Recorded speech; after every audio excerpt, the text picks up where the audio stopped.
Where to start? Open up the windows of my broken heart. We gotta set the a la carte and had they played the in part just to get a kickstart to Picasso's art.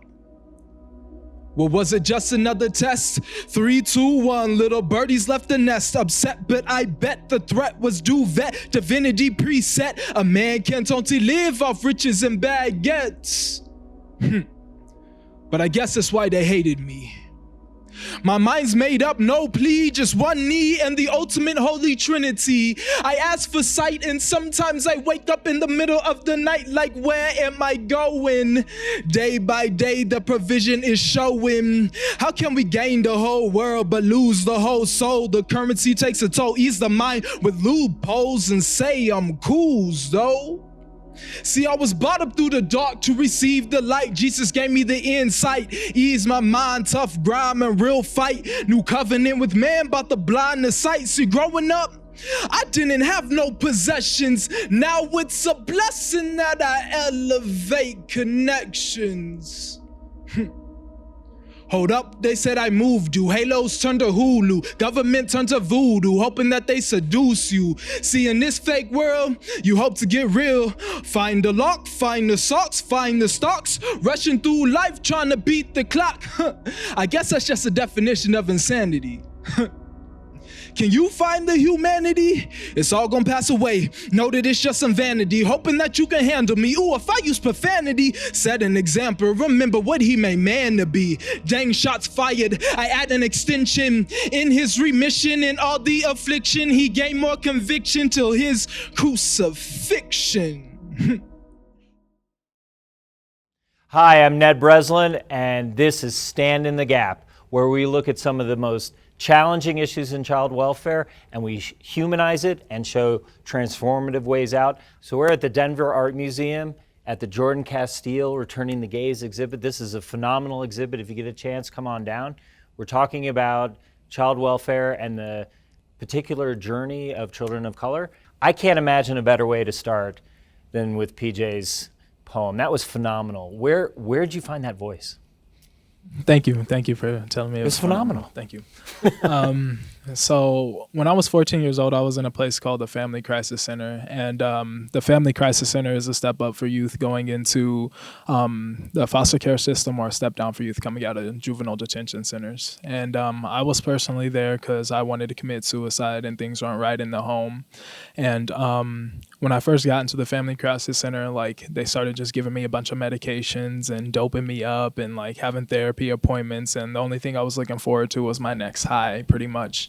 And like nothing they were giving me was helping, nothing they were doing for me was helping. And then a beautiful organization called Art from Ashes came into my life, and they told me that I don't have to speak the language of victimization anymore, and I can become whoever I want and do whatever I want. And until then, since then, it's been really crazy, just like the transformation that has been happening in my life. And it was really hard going into the Family Crisis Center as well. Just when I was young, I had to do a lot of things that a lot of other young people wouldn't have to do. Sure. Me and my little brother, we used to go out on the street and do this thing called working. We basically took my mom's poems because she wrote a poetry book, and we printed off different copies of the poems, and we pretty much walked around all Colorado and all the Denver communities, knocked on doors and went into businesses, and we asked people, I can sell you a poem for $5, or I can like perform it for you for $10. Wow. So kind of just that was already in my heart, just as my mom was doing it, and as part of my struggle as well. And that was really hard as well, like being in school, all the young people are talking about, I get to go home, I get to jump on the trampoline, I get to go home, play with my friends in school. The only thing that I was thinking about was like, I have to go home and get ready to go out and work so I can put food on the table to take care of myself. And when I went into the Family Crisis Center, the first workshop that Art from Ashes actually put on, it was cool. I had like a suicide note on the front of my journal. And they were giving out these poet stickers, and they said that they can only give one to each like young person because of budget issues. And they gave me one, and then I put it on the front of my journal, and then I asked for two more to cover up my suicide note. And they said, well, no, you can only have one because it's only fair for all the other young people. And I said, well, I really just want to cover up my suicide note. And they gave me two more poet stickers, and I covered that up. And till this day, I've been inspiring young people since I was 14 years old. I've been telling my story. I'm 25 years old now, and it's all about the young people, serving the young people and showing them the way, the truth, and the life. And just being an example and pushing them forward. I've been doing that since I was young, and my heart has been dedicated in it. I got to tell you, I felt that. I don't know about you guys, but that is clear as day, that you found your voice and it touches our hearts. It's a beautiful thing. Yeah. Tamisha, that seemed to resonate with you. Yes. Tell us about, you were engaged in the child welfare system as well, and one day you aged out. And I think that's a word or a phrase that people use very casually. And I'm wondering if you could help us understand what that is like. What does aged out even mean? Yeah, well, aging out of the system for me looked a little bit differently. I was 16, turning 17, and I went from being in the child welfare system for 11 years, and I ended up in the juvenile justice system. So I was a crossover youth, and I actually ended up getting committed to the Division of Youth Services, where I had a 0 to 2 year commitment. So I was in a residential treatment facility, and that's kind of where I was finally able, after being in the system for so long. I had a year and a half to really focus on myself and my healing and overcoming. And it was all about, I knew because of my circumstance, I didn't have my mother, and my dad wasn't there to take care of me. My mom had a traumatic brain injury when I was 9 years old, and I bounced around between kinship care and foster care placements, and then ended up just as a street youth. So I was on the streets, and then I ended up getting into some trouble as a juvenile. So But you were on the streets. Yeah, I was on my own. Yeah. Pretty much at 13 years old, I was pretty much on my own. So like I said, I bounced around between systems, but after having that year and a half to really focus on myself, to participate in treatment and therapy, and to really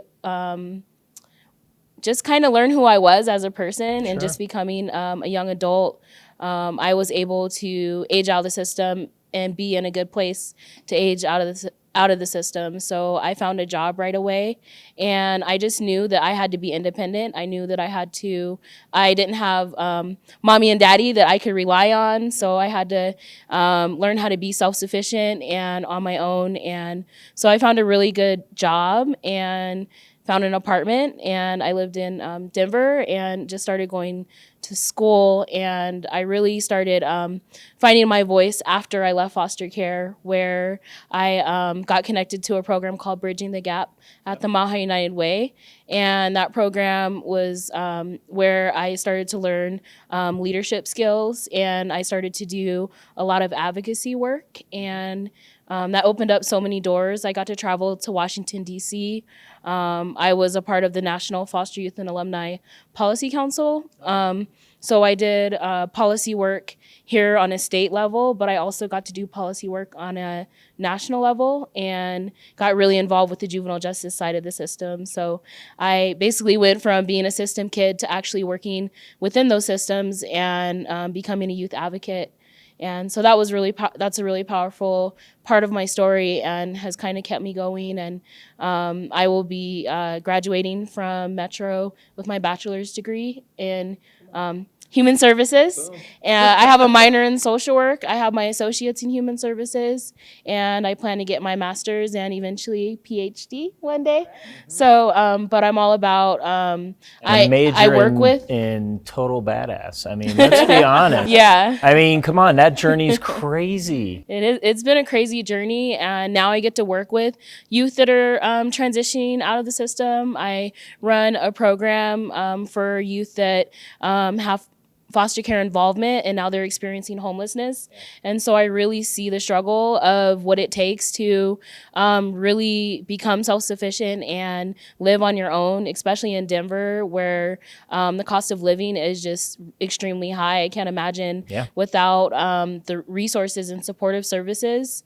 I can't imagine how a young person can survive on a minimum wage job and trying to get on their feet. So it takes a community. So there was a community of professionals that rallied around me, believed in me and supported me, and was a part of my professional development and growth. And now you're part of that community of support for the next generation. Yes. That's actually beautiful. Now I get to do that. I get to that's beautiful. Be the light for the youth and show them that they can make it too. Dr. Michelle Hanna, do you use graduate school of social work? Do you mind if I call you Michelle? Yes, you can call me Michelle. I know you pretty well, Yes. so, Michelle.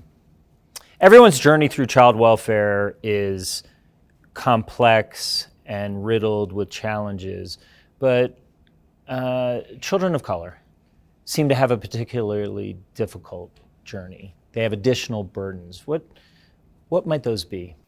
Well, unfortunately, children of color of all races are disproportionately represented throughout the child welfare system from the beginning to the end, particularly African American and Black children. African American and Black children are disproportionately represented in almost all 50 states, whereas with other races it tends to vary a little bit. However, like I said, for all children of color, it is definitely an issue. They're more apt to come into the system. They're more apt to be reported for investigation. They're more apt to be substantiated. They stay longer. They're less likely to have be adopted. They take longer to be adopted. So there's a lot of issues that face them, both in the disproportionality and the disparities. And they are disproportionately represented in the children who age out in foster care. And aging out, as Tamisha said, is pretty much just turning to when you reach the age of majority in that state. And in most states, that's 18. So you're 18 years old, you wake up, happy birthday, see ya. Yeah. I mean, it's bizarre. It is. It's getting a little better. It is getting better. It's getting better. Many states have what is called a Chafee program that's financed through the federal government through the Chafee Act. However, not all states have the same programming. Not all counties offer the same services and the same programs. And to be really honest, some kids reach 18 and they're like, okay, I'm done. Yeah. You know, I've had you involved in my life, you know, for however long, and I don't necessarily want you involved in my life anymore. And so it's a little bit, it's better, but we still have a long ways to go. Why is the journey for a child of color more complex from, let's just say, finding a foster family? Well, you know, part of that is the lack of resources. Yep. I can't think of any state or jurisdiction that's not going to tell you they need more foster homes. Sure. So that right there, some of the challenges that people go through just to become foster parents, particularly foster parents of color, and so that in and of itself can be a challenge. Same thing with adoptive families. I'm just saying, you know, a lot of your research has been focused on that bumpy journey for kids. And so part of it has been placement. Part of it has been building support around the particular needs of children of color. It is partially placement. It is partially, I mean, it depends on when they come into care. Yeah. You know, some kids come into care very young. I think the average age is around 8 or 9. Some kids come into care at older age. Unfortunately, we still live in a society that for whatever reason thinks that taking on a 14 or 15-year-old is more than they necessarily want to do. And so finding homes for older kids can be quite a bit of a challenge. As Tamisha mentioned, mentioned, many children of color, particularly African American children, end up in kinship families, Yep.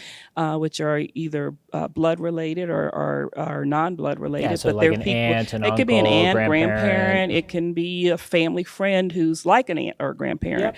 And research shows that those placements are actually very stable. Kids actually tend to do very well. But what we also know is a lot of times kids go into kinship care, and because they're with family, they don't necessarily receive the same services. Yeah. They don't necessarily have the same resources Yeah. that families who are foster families who aren't related have. Again, these are areas that I think we're getting better at, but we still have a long ways to go. Before you aged out, what would you say was the hardest part of your journey, PJ? Before I aged out of care, I believe the hardest part of my journey was not being able to maintain relationships and just like have Yes. friends. Like, I was a foster kid that went from home to home, from school to school, and I was never able to maintain like solid relationships. And neither were we allowed to like call our friends and things like that because it's considered a liability. You might take off in like your friend's car and go off to another state or something like that. So everything's really secluded and isolated. And it was, I thought the grass was going to be greener on the other side, and then it was just the world, you know? Yeah, I hear this all the time. It's I can't tell you how many kids who are 18, 19, 20 years old who are like, I actually don't have any childhood friends. I actually, I have trust and kind of abandonment issues because I'm being bounced around so much. Like, who am I to trust? I mean, did you find some of that in your journey? Like where was your safety? Where was along the path? Where did you find just a moment to breathe, if you can imagine that? Yeah. I found it in just like giving back, and sharing my story. Sure. I did foster care recruitment for Denver County where But as a kid, as a kid, like where did you feel safe? Or did you not? Yeah, I never really had. I guess when you're a child and you're in the system, you feel like you're a burden. You never Right. have a sense of belonging. Yeah. Especially, and that goes with being with Ken and with being in a foster placement, because it's like you're living with strangers, and they may be your blood relative, but they're still strangers to you because maybe you weren't raised around them. Yeah. And so like PJ said, I found myself feeling alone, isolated, and never really having that sense of belonging. Yeah. Yeah. I just want to say, I mean, I have talked to several youth who have aged out of the system, as well as those who were adopted at older age, and that's a very common story that you hear. They don't get that sense of belonging. And even after some of them, even after they're adopted at an older age, they still are missing that, where do I belong? And that's just something that we really need to do a better job at paying attention to. And you guys have done an amazing job of thinking about where you belong now. You found a sense of belonging at Elevating Connections. What is that? What is Elevating Connections? Yeah, so in 2012, I found out about a summer camp program called Camp to Belong. And that's a summer camp that reunites siblings that are separated in foster care. And through that program, I started volunteering, and I got to be a camp counselor and work with youth that were in the system. And in 2015, we founded Elevating Connections because we wanted to, we didn't want the kids to just see each other once 1 week out of the year. Right. So we founded a nonprofit so that we can have ongoing sibling connecting events. And so everything that we do is all volunteer. And we also got to start to create a youth program where we help youth find their voice through writing workshops and spoken word poetry.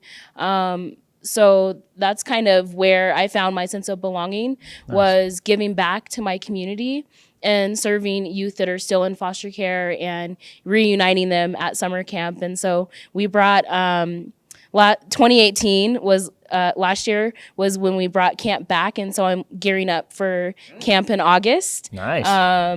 to be there with the youth. And so the youth give me life and keep me going, just to really show them that that they're going through a tough situation, but there's a lot of people in the community that actually care about them and want to support them and want to see them be successful. That's phenomenal. How do we support that?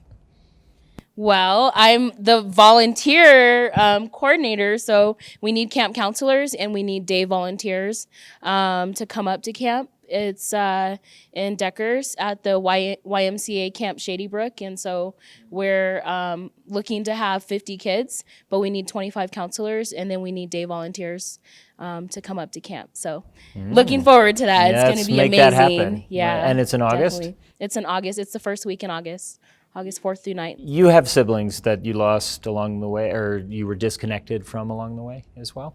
Yeah, I have 3 siblings. I have an older brother, an older sister, and a younger brother. And I was just ripped away from them, and till this day I still don't have any solid relationships with them, and it's just hard building any type of relationship at all. Yeah. Did you this year the siblings Bill of Rights passed? Yes, we got to be a part of that. Were you part of that? Tell us about that. Do you know what that is? Yeah? Yeah. So there's this really cool, again, talk about youth voice.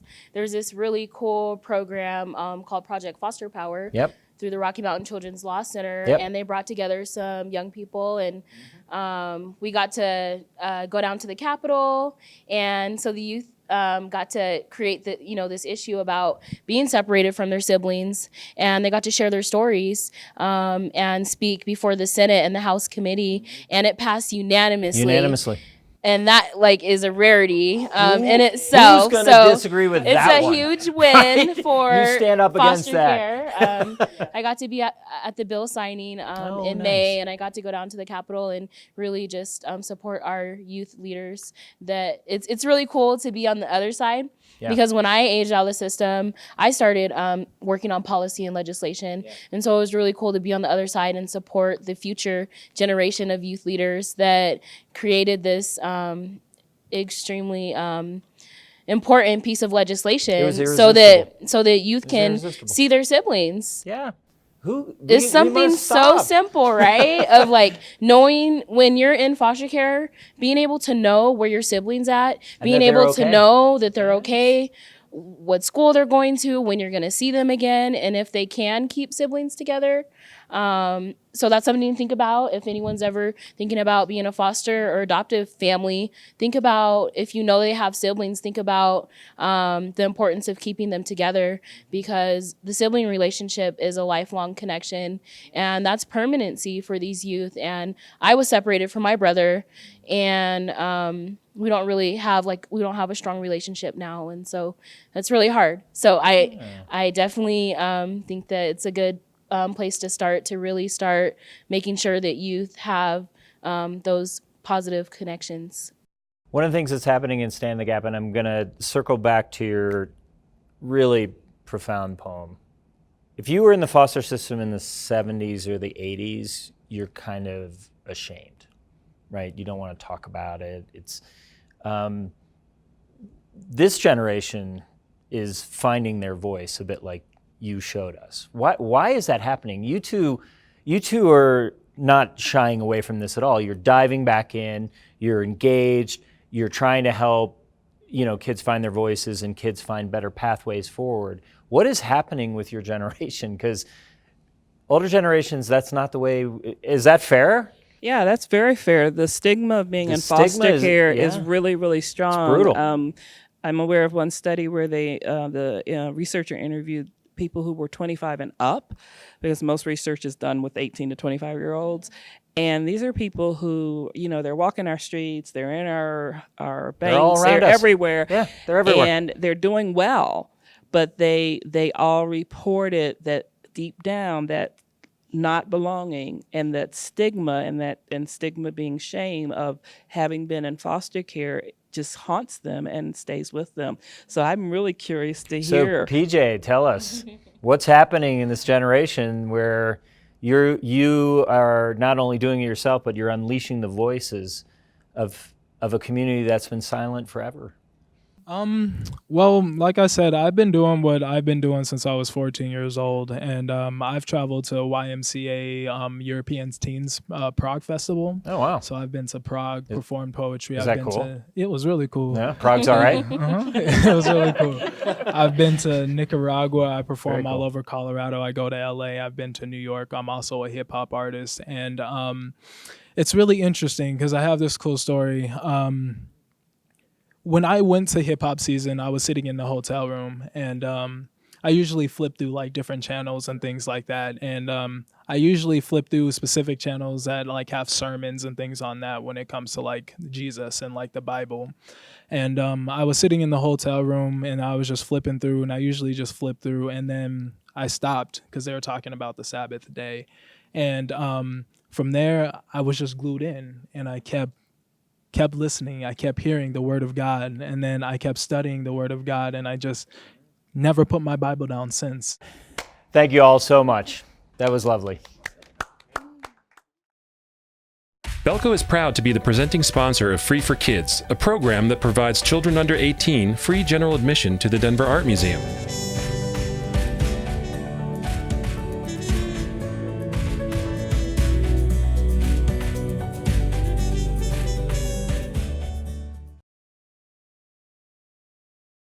Hi, I'm Ned Breslin. Welcome to another edition of Stand in the Gap. I am so excited because I went to the Denver Art Museum, which is phenomenal. If people haven't been to the Denver Art Museum, you got to go.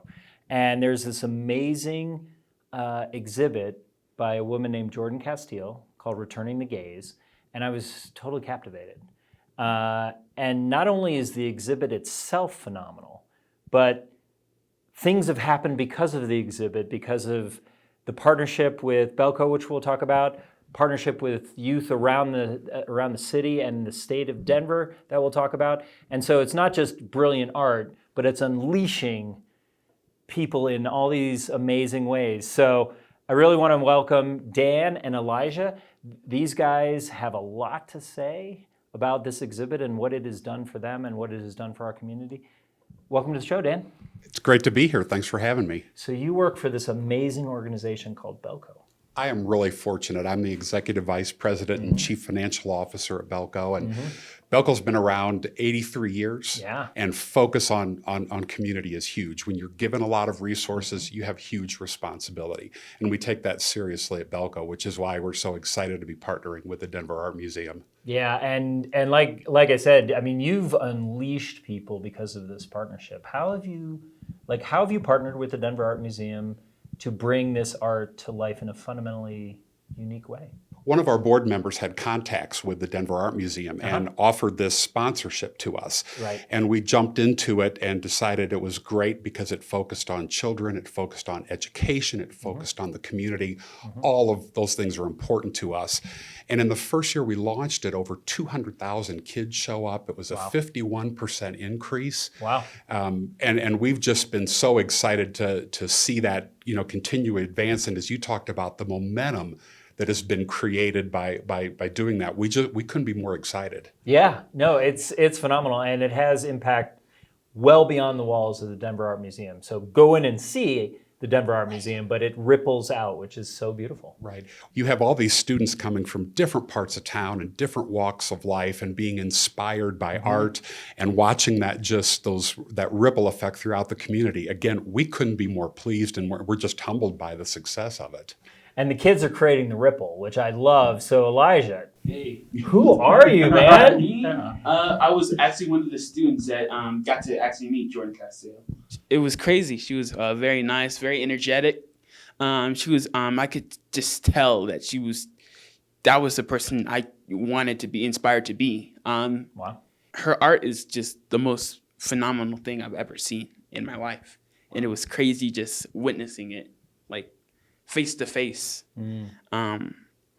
I'm actually enrolled in a graphic design course in my school. And over the summer, I've been actually going to different universities and, just doing art. And I feel, but the biggest and most important thing that, really set me on this trail to actually legit pursue this career was just meeting her, this talented woman that, that was just so good at what she did, Well, we should say Jordan is from Denver, and she's moved to New York, I think. But we got to get her back. I mean, let's be honest. hey.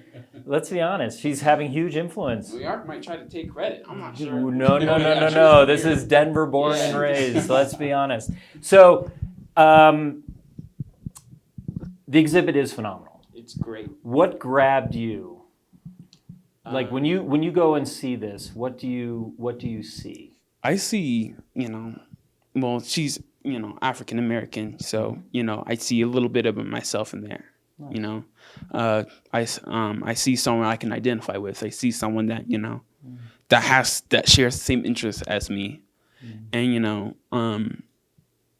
I just see just this spark of energy when I see her art. That just makes me feel like I want to be like that. I want to make stuff like that.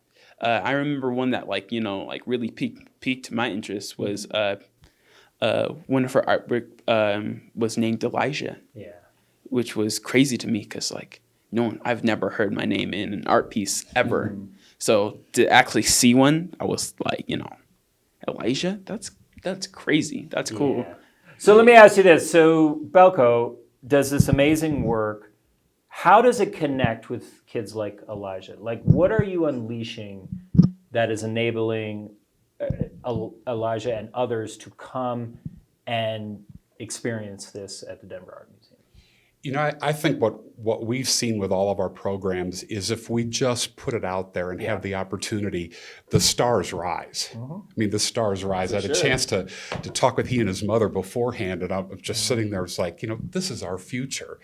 And for us at Belko to have had just a small role in getting the ball rolling for somebody, as I mentioned before, it's just really rewarding and very humbling. But just seeing kids from all parts of town and all walks of life just get inspired and that momentum moving forward, that's what we're here for. That is exactly what we're here for. And you guys are phenomenal at that. I mean, you're community partners with so many different agencies, and you do unleash them to do what they do best.